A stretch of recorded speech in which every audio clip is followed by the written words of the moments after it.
secara langsung di Jakarta. Jadi seneng banget sih bisa dapat kesempatan ini dan seperti yang teman-teman tahu aku udah dari tahun 2020 jadi Zumba instructor. Jadi ini pengalaman yang baru buat aku dan menyenangkan banget. Gimana sih menghilangkan rasa kangennya dengan Zumba ini sendiri? Kan udah lama ya.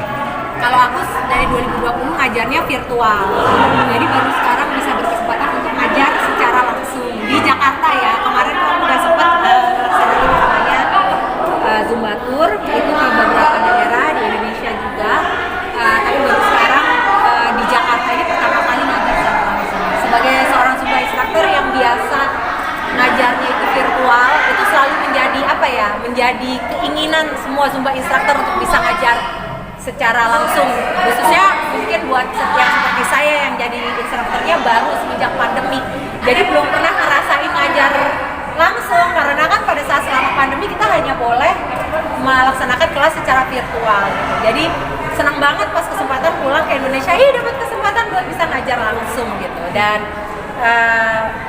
mungkin orang banyak yang bilang dia mah gampang kan, udah punya pengalaman di panggung. Beda banget, menjadi ternyata walaupun sama-sama musik tapi sama-sama ada seni tarinya juga, tapi berada di panggung sebagai seorang instruktur itu punya tanggung jawab yang beda, punya tantangan yang sendiri, dan emang mesti dipelajari semuanya benar dari nol. Dan aku ngerasain semua itu, benar-benar belajar semua dan start. Berarti udah berapa tahun bergelut olahraga Zumba ini? Dari tahun 2020. Jadi pada masa pandemi, di saat aku di Singapura itu benar-benar istilahnya nggak ada pekerjaan ya, nggak bisa bekerja, hampir nyaris tidak bisa bekerja. Aku memutuskan untuk mengambil sertifikasi menjadi seorang Zumba instructor, dan pada waktu itu untungnya udah mulai banyak training yang dilaksanakan secara virtual. Kenapa? Karena pertama memang aku suka sekali sama olahraganya. Selama ini selalu ikut kelasnya tapi ya sebagai partisipan. Belum pernah kepikir suatu hari akan ngambil sertifikasi karena selalu mikirnya nggak ada waktu, apalagi selama waktu itu masih aktif bener-bener sebelum pandemi kan, nyanyi apa segala macam. Cuma sempetnya itu cuma datang ke kelasnya gitu. Jadi kayak berasa nggak ada waktunya. Dan ternyata pas pandemi aku langsung melihat kesempatan itu, aku ambil, dan akhirnya aku benar-benar ngajar seminggu 2 kali secara virtual, ngajar kelas Zumba untuk anak dan Zumba yang untuk dewasa. Dan itu benar-benar seminggu sekali, udah setahun lebih aku lakukan gitu. Dan alasannya yang lainnya tentunya karena aku melihat dari sini aku bisa mendapatkan sumber penghasilan tambahan gitu. Walaupun tidak bisa untuk dijadikan sumber buat aku ya, apalagi dengan aku yang pengeluaranku, kehidupan kami yang ada di Singapura segala macam. Tentunya ini bukan sumber penghasilan yang bisa aku pakai buat menutupi semuanya, tapi ini menolongku sekali, baik secara mental, yang paling penting mental ya, karena kan tiba-tiba kita ada di satu situasi lockdown di mana semua yang ada di bisnis entertainment tidak bisa bekerja.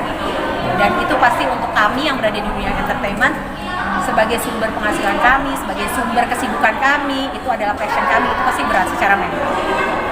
Apalagi waktu itu aku ada di Singapura, jauh dari mama, cuma berdua sama Aisyah gitu kan. Jadi seneng banget pada saat tiba-tiba menemukan sebuah pekerjaan yang bisa aku lakukan dari rumah, ngajarnya secara virtual, bisa punya pengalaman, punya murid yang nungguin setiap hari Minggu, dan muridnya alhamdulillah nggak cuma dari Indonesia, ada yang dari negara-negara lain gitu. Dan itu tuh kayak hal yang menghiburku sekali dan menolongku sekali secara mental. Udah punya berapa murid sih totalnya? Aku berapa ya? Aku tuh nggak ada pasti, cuma biasanya kita kalau misalnya buka secara online gitu, secara virtual, ya tergantung. Kadang-kadang bisa ada yang lebih banyak dari Indonesia, kadang-kadang juga pernah imbang antara member yang ada di Indonesia dan member yang datang dari luar. Yang menyenangkan dari olahraga Zumba ini, aku ya sebagai instruktur Zumba merasa walaupun dalam keadaan situasi pandemi pun, di mana kita semua lockdown, kita tuh tetap mempunyai akses untuk tetap bisa mengajar dan tetap bisa mendapatkan penghasilan gitu. Bayangkan kayak teman-teman kayak Zumba instruktur yang lain gitu, di masa pandemi mereka masih bisa mengajar secara virtual, member-member mereka masih bisa datang dan masih bisa datang dalam tanda kutip ya ke kelas mereka, dan si sang instruktur pun masih bisa mendapatkan penghasilan gitu. Dan itu semua kita dapat support dari Zumbanya sendiri. Kita dikasih macam-macam deh, dikasih tools yang bisa mendukung kita untuk supaya kita bisa menjalankan kelas-kelas cara virtual. Dan itu aku bersyukur banget sih. Karina tuh jadi brand ambassador juga. Iya. Iya, Padahal awalnya niatnya nggak seperti itu, tapi dapat luar biasa. Iya, itu bersyukur banget, alhamdulillah, seneng banget kepercayaan. Tapi ya itu adalah PR-ku juga gitu. Aku tahu olahraga Zumba ini kan sebuah olahraga yang sudah mendunia.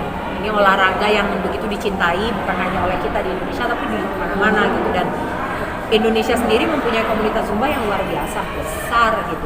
Kita ini besar sekali komunitasnya. Kita tahulah setiap kali kita ke daerah manapun pasti akan menemukan komunitas Zumba di daerah manapun di Indonesia gitu. Dan untuk bisa dipercaya untuk menjadi brand ambassador-nya itu menurut aku adalah satu aku humble sekali. Aku merasa gitu kebanggaan, kehormatan gitu. Tapi di saat yang sama juga aku pengen bisa terus belajar, dan PR-ku adalah bagaimana caranya supaya, karena kalau kita bilang masalah menunjukkan kepada semua orang bahwa olahraga Zumba itu seperti apa, aku rasa kita semua udah tahu betapa olahraga Zumba itu begitu menyenangkan untuk dilakukan sehingga dicintai oleh banyak sekali orang gitu. Jadi aku kepengen supaya mudah-mudahan dengan aku dipercaya menjadi brand ambassador, mudah-mudahan bisa lebih banyak lagi orang-orang yang juga bisa mengerti betapa menyenangkannya dan betapa efektif, betapa efisiennya olahraga Zumba ini, dan betapa baiknya olahraga ini bukan cuma untuk fisik tapi juga untuk mental. Dan mungkin buat mereka-mereka yang sedang berpikiran untuk juga mencari sumber penghasilan tambahan dan kebetulan menyukai olahraga Zumba, aku encourage banget untuk juga menjadi instruktur Zumba sebagaimana aku. Menyenangkan deh Mbak, punya hari di mana kita tahu bahwa akan ada orang-orang yang menunggu kita hari itu, looking forward untuk datang ke kelas kita. Dan aku sendiri merasakan saat aku masih menjadi partisipan gitu, datang ke kelas Zumba gitu, dalam keadaan hati mungkin lagi kurang nyaman, mood lagi kurang enak gitu, dan menyenangkan sekali bisa datang ke situ dan pulang dari kelas Zumba itu dalam keadaan lebih bugar, lebih bahagia, lebih happy. Seperti mungkin Mas dan Mbak lihat sendiri tadi kan, kelasnya seperti apa gitu, dimana semua orang rame, have so much fun, semua orang bisa menjadi dirinya sendiri gitu. Tapi kita tidak melupakan esensinya dari olahraga Zumba sendiri, bahwa itu adalah sebuah olahraga di mana memang di situ fisik kita akan dilatih, tapi di saat yang sama kesehatan mental itu di dalam olahraga Zumba juga sangat amat diperhatikan. Jadi itu yang menurut aku olahraga menyenangkan. Aisyah sendiri suka diajak Zumba? Suka banget. Dia itu adalah salah satu alasan kenapa aku ngambil sertifikasi Zumba Kids gitu, karena aku melihat dulu salah satu hal yang paling sering dilakukan oleh Aisyah pada saat aku itu mulai jadi instruktur Zumba adalah dia suka ngeliatin aku gitu kalau aku lagi latihan, dan ujung-ujungnya akhirnya yang terjadi apa? Dia jadi hafal gerakan-gerakan olahraga Zumba, gerakan-gerakan koreo Zumba itu dia jadi hafal. Dia jadi melakukan itu, dan kadang-kadang itu dia lakukan sendiri. Dan yang suka dia lakukan, dan aku baru ingat ya, aku belum pernah cerita. Yang dia suka lakukan adalah dia suka bikin kelas sendiri. Dia suka bikin kelas sendiri pakai Zoom. Ya, muridnya aku, yang putri alias mamaku, terus teman-temanku, itu murid paling kita berlima muridnya. Tapi dia memposisikan dirinya menjadi seorang Zumba instructor, dan dia melakukan seperti yang aku lakukan gitu. Hello, good morning everybody. My name is Aisyah and I'm your Zumba instructor gitu. Dan hari ini we'll be doing Zumba gitu, pokoknya kayak aku lah, introduction. Lalu dia akan kasih lagu-lagunya ya semaksimal yang dia tahu, mungkin kayak 5 lagu gitu. Abis itu dia akan bikin cool down, thank you everybody gitu. Itu kayak berkala, itu bisa kayak beberapa minggu sekali kita bikin get together supaya dia bisa punya kelas Zumba virtualnya dia gitu. Dan buat aku itu hal yang menyenangkan sekali untuk aku lihat ya gitu.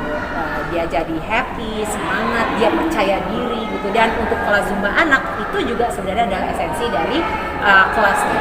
Di kelas Zumba anak, kelas Zumba Kids, kita bukan hanya mengajarkan anak-anak dan mengencourage mereka untuk bergerak, untuk berolahraga, tapi di saat yang sama kita juga mengajarkan anak-anak ini hal-hal lain, melatih kepercayaan diri, melatih jiwa kepemimpinan gitu. Dan itu makanya aku passionate banget untuk ngambil sertifikasi sebagai instruktur kelas Zumba untuk anak. Yang pertama kali aku lakukan pada saat itu adalah Zumba mengadakan kelas pop-up class, di mana kita membuat kelas Zumba Kids khusus untuk anak-anak pejuang yang sedang berjuang melawan kanker dari beberapa rumah singgah yang ada di Indonesia. Gitu. Itu inspirednya dari Aisyah. Jadi aku tahu bagaimana olahraga Zumba ini selalu mempunyai impact yang positif buat sekelilingnya, dan mudah-mudahan di Indonesia juga kita selalu bisa menyebarkan energi positif dan kebaikan melalui olahraga Zumba. Kondisi Aisyah sendiri gimana? Alhamdulillah baik, sudah mulai sekolah, sudah diizinkan sekolah bulan Agustus lalu, jadi dia lagi seneng-senengnya sekolah. Tapi ya begitu ya, akunya worry lah pasti, karena kan posisinya aku ada di sini, dia ada di sana, apalagi sekarang dengan adanya situasi pandemi yang terkini gitu, membuat aku jadi worry. Tapi aku terus-terusan kontak sama dia, terus-terusan untuk berusaha semaksimal mungkin untuk bisa komunikasi sesering mungkin sama dia di sela-sela kesibukan aku, karena aku sekarang ini kan lagi Zumba tour ke beberapa daerah di Indonesia, dan itu bener-bener nggak pulang-pulang ke Jakarta, kadang-kadang bisa di jalan tuh road trip ke beberapa hari gitu, dan ya di tengah kadang-kadang sulit sinyal apa segala macam gitu, kadang-kadang dia juga ngambek gitu, kenapa ibu, tapi dia seneng kadang-kadang kalau misalnya aku lagi di kelas Zumba, aku suka kirim foto-fotonya sehingga dia lihat gitu bahwa oh iya ini kegiatannya ibu lagi ngajar kelas Zumba gitu, dan dia selalu happy setiap kali dia tahu itu gitu, dan menginspirasi dia lagi, nanti begitu ibu balik aku ada koreo Zumba yang baru ya, oke, aku bilang gitu. Jadi beberapa minggu lagi sih, udah nggak lama lagi aku balik ke Singapura, jadi aku juga udah kangen banget sama dia, dan looking forward banget untuk ketemu dia setelah 2 bulan nggak ketemu dia. Berarti perkembangannya sangat bagus ya, Bu? Bisa dibilang ini memanfaatkan waktu untuk mencari uang sebanyak-banyaknya. Iya dong. Pastinya. Iyalah. Dan itu memang kan itu niat aku banget Mbak. Udah lama. Aku kemarin tuh dari mulai aku udah mulai ngeliat itu, oh iya kayaknya udah mulai bisa bikin maksudnya dunia entertainment tuh sudah mulai bisa bergerak gitu ya. Dan di saat yang sama alhamdulillah pelaku olahraga Zumba yang ada di Indonesia pun sudah mengetahui bahwa aku adalah seorang instruktur Zumba. Jadi aku senang banget, emang Allah kasih rezeki mungkin memang saat ini gitu. Aku pulang ke sini, alhamdulillah ada beberapa organizer atau penyelenggara event-event Zumba yang berinisiasi untuk berpartner dengan Raga untuk bikin Zumba tour gitu, dan yaitu yang tadi aku bilang gitu, akhirnya dari olahraga Zumba ini aku bisa mendapatkan penghasilan juga tambahan gitu, dan selain itu juga tentunya aku juga show di sini off air juga gitu, tapi sebanyak-banyaknya berusaha. Cuma ngomong sebanyak-banyaknya juga karena aku udah terikat dengan si Zumba tour ini, jadinya memang most of my time juga akhirnya ngajar kelas Zumba atau datang ke Zumba event. Kak Dana, mungkin sudah proses Nih. minum dulu.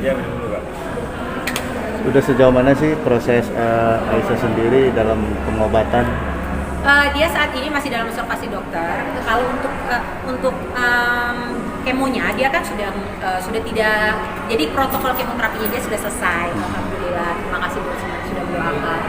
Dan sekarang ini dia itu berada di tahap observasi di dalam pengawasan dokter. Tentunya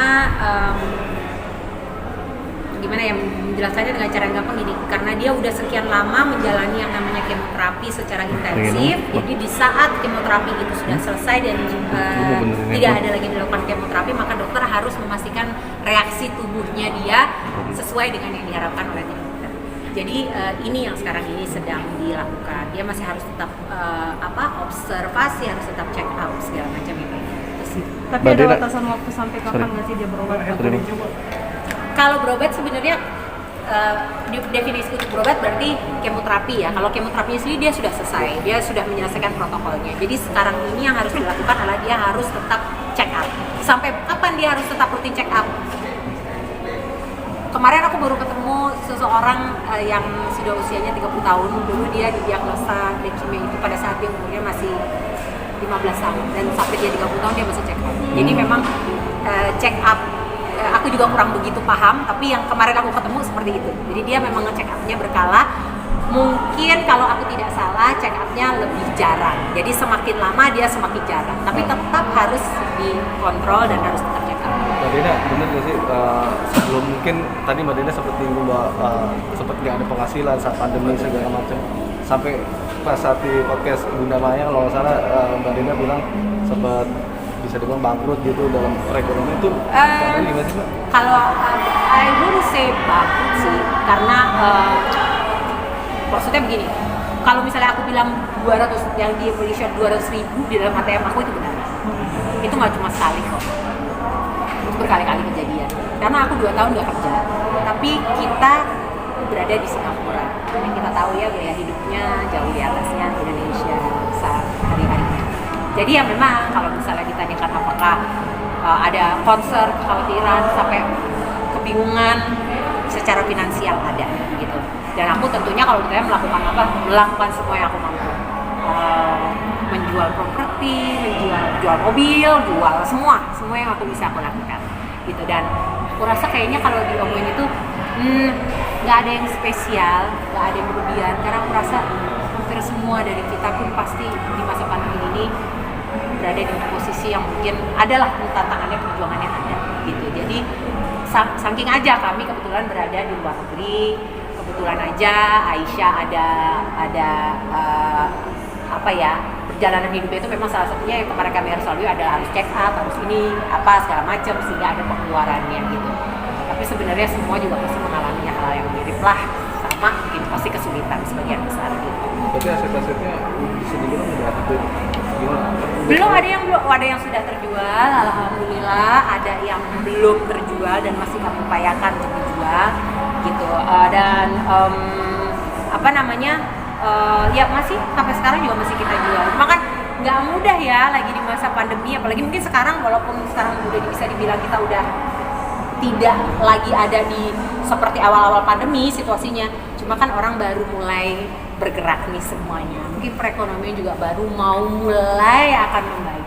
Jadi mungkin orang suka bilang sih, Dena kayaknya lu salah banget deh untuk jual-jual macam-macam di masa pandemi. Tapi kan gak ada pilihannya. Satu, yang kedua, itu juga aku rasa bukan hal yang perlu dibesar-besarin. Semua orang, semua ibu yang ada di posisi aku nggak kedip akan melakukan hal yang sama. Semua. Kalau posisinya sama seperti aku nih, mereka pasti akan bikin hal yang sama. Nggak kedip, nggak nanya 2 kali. Jadi menurut aku itu hal yang lumrah, hal yang biasa dan memang harus dilakukan. Jadi nggak ada penyesalan dari aku, malah aku banyak bersyukur karena Tuhan banyak kasih pertolongan sama aku dari segala hal. Mungkin aku tidak bisa bekerja sebagaimana selayaknya dulu sebelum pandemi, di mana kerjaannya nyanyi apa segala macam. Tapi Tuhan kasih aku berkat dari hal yang lain. Aku bisa menjadi seorang punya pekerjaan baru, punya profesi baru, di mana aku di situ mendapatkan ilmu baru, di mana aku mendapatkan pengalaman baru, di mana di situ pun aku merasa aku mendapatkan support ya banyak sekali. Itu juga salah satu rezeki aku yang aku rasa aku juga harus sangat amat syukuri. Jadi nggak ada bitterness buat aku, nggak ada kepahitan, terlalu banyak hal lain yang harus disyukuri. Perjuangannya ya ada, tantangannya ya banyak, tapi bukankah semua dari kita orang hidup pasti ada aja tantangan dan perjuangannya nih. Sebagai single parent atau single mom, kepengen nggak sih artinya mencari pasangan kembali biar ada yang bisa bantu dalam hal dulu waktu aku pertama kali pisah sama papinya Aisyah, dulu aku pernah bilang aku nggak mau lagi menikah karena aku udah kayak ya wajar ya, biasanya semua orang yang baru saja gagal dalam pernikahannya pasti akan merasakan hal yang mirip-mirip lah gitu. Mama sampai nangis, enggak jangan ngomong kayak gitu, bilang gitu. Tapi aku pada saat itu nggak mau. Sampai akhirnya aku merasakan hidup sendiri benar-benar di Singapura berdua sama Aisyah gitu. Dan ternyata memang betul hidup sendiri itu nggak gampang. Jadi kalau ditanya gimana mau nikah lagi nggak? Ya aku berdoa semoga Allah akan pertemukan aku dengan jodohku yang sebenarnya, yang akan betul-betulnya jodohku juga. Kemarin papanya Aisyah juga jodohku, cuma jodohnya cuma sampai kemarin aja. Tapi aku benar-benar dipertemukan dengan jodohku yang benar-benar selama-lamanya gitu. Walaupun kalau ditanya sekarang nyari apa enggak, aduh tenaganya nggak ada, fokusnya juga nggak ada. Aku sekarang ini prioritasku adalah Aisyah, pekerjaanku, dan kebetulan pekerjaanku sekarang ini bertambah, profesiku sebagai seorang musisi sekarang bertambah menjadi seorang Zumba instructor, Zumba brand ambassador, di mana aku punya tanggung jawab. Jadi buat aku itu prioritas dulu. Kalau misalnya Allah mau pertemukan aku dengan jodohnya, kapan aja pasti bisa. Tapi kalau ditanya mau apa enggak, mau. Ada kriteria nggak sih, Adena? Aduh, kalau kriteria sih udah umur segini dengan kondisi aku mungkin kriterianya cuma satu. Kita kan aku nih satu paket nih, satu paket udah nggak ketengan nih. Ada paketnya. Kalau aku berarti ada Aisyah, dan kebetulan memang kita punya situasi seperti ini. Aku tahu itu bukan suatu hal yang mungkin ideal ya, yang mungkin orang lain cari dari calon di mana mereka ingin berumah tangga gitu. Tapi ya inilah gitu, dan buat aku ya tentunya seseorang yang bisa menerima kami dan dengan sepaket ini dan menerima keadaan kami seperti ini. Kak banyak juga yang nanya. Tapi punten. Mbak Dayana mungkin perlu istirahat buat tour, mungkin 2 minggu terakhir. Oke. Kak, Tapi mungkin belakangan ini pasti banyak dong yang lagi PDKT. Enggak sih, biasa-biasa aja. Semua aku anggap teman. Sampai saat ini semua aku anggap teman. ada rencana untuk menetap di Singapura nggak sih Kak? Oke, terus?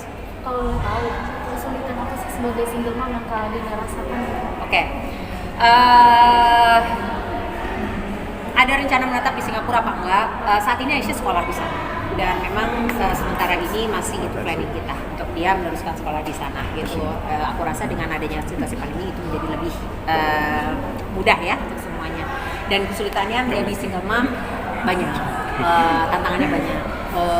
Yang pasti untuk bisa, apalagi single mom yang juga kebetulan working ya, bekerja juga, dan kebetulan juga negaranya tinggalnya beda, tempat bekerjanya beda. Pasti PR-nya ada. Membagi waktu, memastikan bahwa di saat yang sama aku juga tidak mengabaikan diriku sendiri gitu. Karena sebagai seorang ibu, working mom, single mom, selalu ada masa-masa dimana kita pastilah ini dialami oleh semua ibu yang lainnya. Kita sibuk mengurus semua yang harus diurus, tanggung jawab kita sebagai seorang ibu, tapi kadang-kadang aku suka lupa sama diriku sendiri gitu, bahwa diriku sendiri juga patut diperhatikan, bahwa diriku sendiri juga patut disayang, diapresiasi, dan itu makanya aku sampai sekarang senang banget karena semenjak aku menjadi seorang instruktur Zumba, aku punya waktu untuk melakukan itu untuk diriku sendiri gitu. Aku bisa menyenangkan diriku sendiri, aku bisa memperhatikan kebugaran kesehatan diriku sendiri, aku juga punya waktu untuk bisa merasakan mempunyai waktu untuk diriku sendiri gitu, untuk menyenangkan diriku sendiri gitu. Jadi tantangannya ada, tapi ya dinikmati saja, karena yang paling penting prioritasnya sekarang adalah ada Aisyah, di mana aku harus memastikan bahwa dia nyaman, bahagia, sehat, dan mendapatkan semua yang terbaik. Gitu ya.